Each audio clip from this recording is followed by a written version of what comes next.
welcome, ladies and gentlemen, to a new episode of Africa Today, where we get you the latest news and events taking place on the African scene. And we will start off with our major top stories and reports.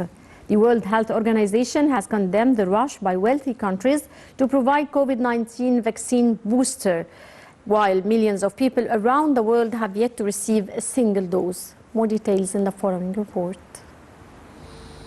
The World Health Organization condemned the rush by wealthy countries to provide COVID vaccine booster shots, while millions around the world have yet to receive a single shot.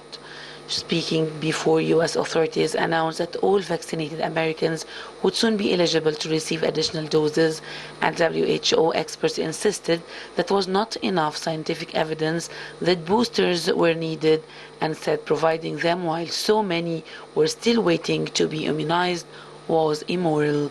The WHO called earlier this month for a moratorium in COVID-19 vaccine booster shots to help ease the drastic inequity in dose distribution between rich and poor countries, but that has not stopped a number of countries from moving forward with plans to add a third jab as they struggled to thwart the Delta variant. The U.S. authorities warned that COVID-19 vaccination's efficiency was decreasing over time, and said that had authorities booster shots for all Americans from September 20th, starting 8 months after an individual has been fully vaccinated. The officials said that while the vaccines remain remarkably effective in reducing the risk of severe disease, hospitalizations, and death from the effects of COVID, protection could diminish in the months ahead without boosted immunization. The WHO chief voiced outrage at reports that the single-dose Johnson & Johnson vaccine currently being filled and finished in South Africa was being shipped for use in Europe, where virtually all adults have been offered vaccines at this point.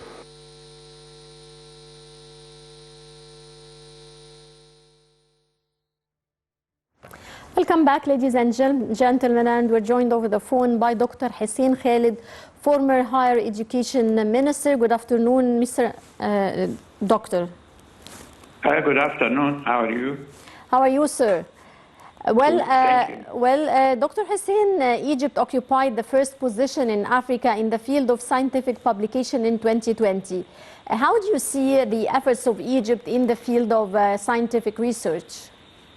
Well, Egypt has been one of the middle course countries worldwide in advancement of research. Yes. And in the last 7 years, there was a big stride based on many lines. The first one was that we have to change some of the laws and legislations that do or regulate this kind of act. And then our parliament and our constitution stated that 1% of the GDP must be directed to scientific research. Mm-hmm. Then there was a big moves and activities in building the infrastructure of research establishments, especially in the universities and the schools of medicine and School of Basic Sciences and engineering and so on. And this was also promoted the activities of scientific research. Mm-hmm. Then came the advocation of some of the awards and prizes for those scientists who published good articles in international journals. Yes. And lastly, for example, the Journal of Advanced Research of Cairo University now is the sixth in rank among the multidisciplinary journals worldwide, and with an impact factor of about 7 degrees. Yes. So these lines helped in promoting the scientific research in Egypt, and of course, some of these research are directed to African countries to help them in having in training their scientists and their researchers. Yes. Also in providing some of the examples how to conduct research in national problems like fighting bilharziosis, which is very endemic as a disease in many African countries. Also to help in promoting fighting malaria, for example, and helping promoting how to do research for building dams and other engineering establishments and so on. Yes. Now, sir, how do you view the role of the Ministry of Higher Education and Scientific Research in promoting research strategies and maintaining higher regional levels? Excuse me, I haven't heard good. How do you view the role of the Ministry of Higher Education and Scientific Research? Yes, of course, it's the orchestra. He is the leader of the orchestra. You know, nothing can be done unless there is a global, or I mean national strategy plan for promoting sciences. And this, one of the efforts to do this as well is to establish the Supreme Council for Science and Technology that issued by His Excellency the Prime Minister a few months ago. And of course, the Ministry of Higher Education and Research is the key player in regulating all of these efforts that are not only present in the universities and research centers, but also in other ministries like the Ministry of Agriculture, the Ministry of Electricity, and so on.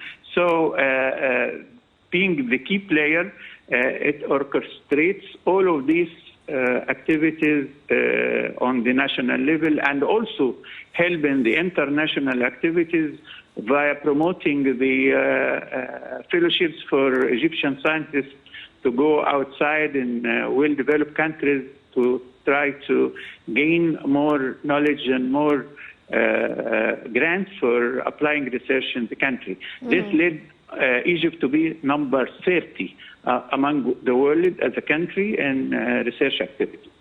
Well, how can African countries benefit from the Egyptian experience in excelling in the field of scientific research? By collaboration, because collaboration is the best pathway to advance sciences, and collaboration involves many aspects. For example, having research grants, for example, training of young African scientists, helping in promoting and development of their infrastructure. And there are many countries like especially North African countries like in Libya and Sudan, and also there are also activities in the East Africa and in the part related to our River Nile basin. Yes. How did Egypt, sir, succeed in proposing some useful strategies and ideas to promote education in Africa?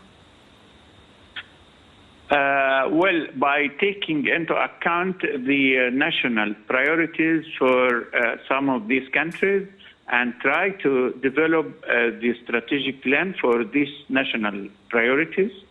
Also, by trying to invite some of the African scientists to come to Egypt and help and learn how to conduct such national priorities. Also by providing some of the basic infrastructures that could help in starting any program. Also by trying to have a collaborative effort with international bodies like the WHO, like the European Union, like the American, of course, United States of America, and so on.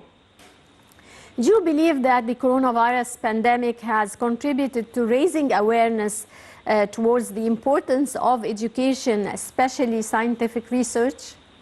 Of course, because, you cannot solve the problem of any pandemic unless you know the etiologic factors. how to diagnose the problem, how to manage the problem, and for the pandemic of COVID-19, it was, although it was of damage to many countries and many people, but still it is a fruitful field of applying research and development of new drugs and new ways of preventing viruses, and of course the COVID-19 on top of it.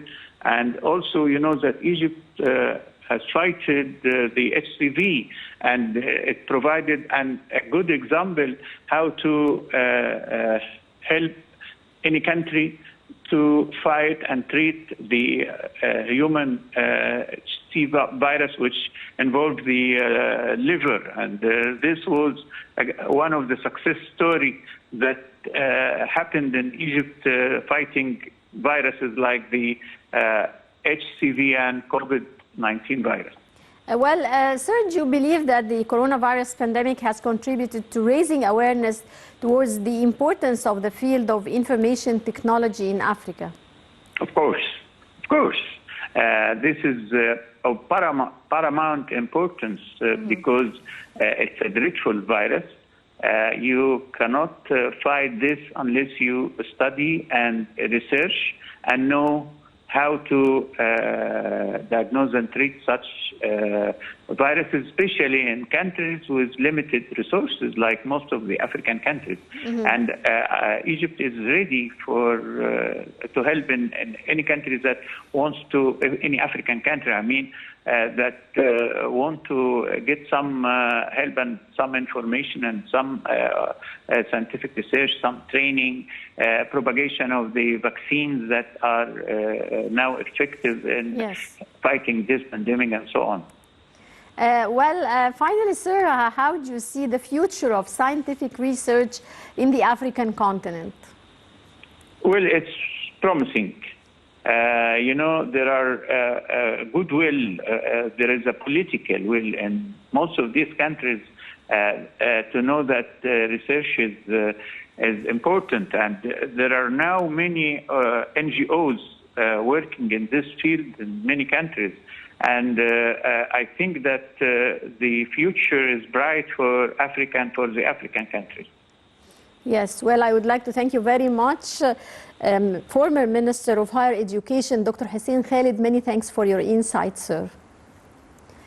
And dear viewers, now we go back to our special report. Dragged into a conflict not of their making, members of Ethiopia's Kement ethnic group say their only choice was fleeing to Sudan, making another bleak turn, a widening war. More details. Dragged into a conflict not of their making, members of Ethiopia's Kement ethnic group say their only choice was fleeing to Sudan, marking another bleak turn in a widening war. Thousands have been killed since fighting erupted in November in Ethiopia's northwest Tigray region when Thousands have been killed since fighting erupted in November in Ethiopia's northernmost Tigray region when Prime Minister Abiy Ahmed sent in troops to topple the Tigray People's Liberation Front, the regional ruling party, saying the move came in response to TPLF attacks on army camps.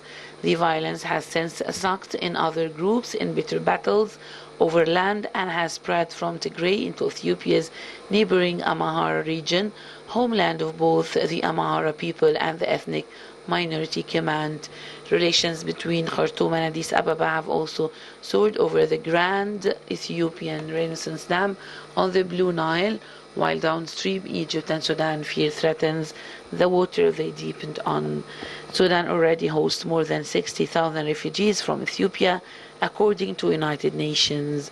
The United Nations says the conflict has driven 400,000 people from famine-like conditions. Fighting continues. Kement refugees say they see little chance to returning to Ethiopia anytime soon. Welcome back. And according to the World Health Organization, the Republic of Ivory Coast, located on the south coast of West Africa, confirmed the country's first case of Ebola since 1994. More details.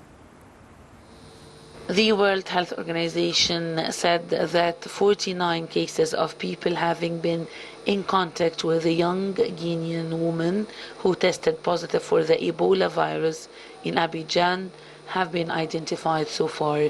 The young Guinean woman has left the town of Labi in Guinea last week to travel to the Ivory economic capital, 1,500 kilometers away. 3 suspected cases have been declared negative for Ebola, according to the Ivorian health authorities. Guinea, assisted by the WHO, delivered 5,000 doses of anti-Ebola vaccine to its neighbor 2 days after the August 14th announcement of detection of the virus in the infected young woman, and vaccinations began Monday in Côte d'Ivoire. Along with Liberia and Sierra Leone, Guinea has been hit hard from 2013 to 2016 by an Ebola epidemic that killed thousands. The virus reappeared there earlier this year. Although Côte d'Ivoire shares borders with Guinea and Liberia, the country has not had a confirmed case of Ebola since 1994, when a scientist was infected during an outbreak in chimpanzees. Dear viewers, that brings us to the end of this edition of Africa Today. Many thanks for watching and stay tuned for more coming up here on Nile TV International.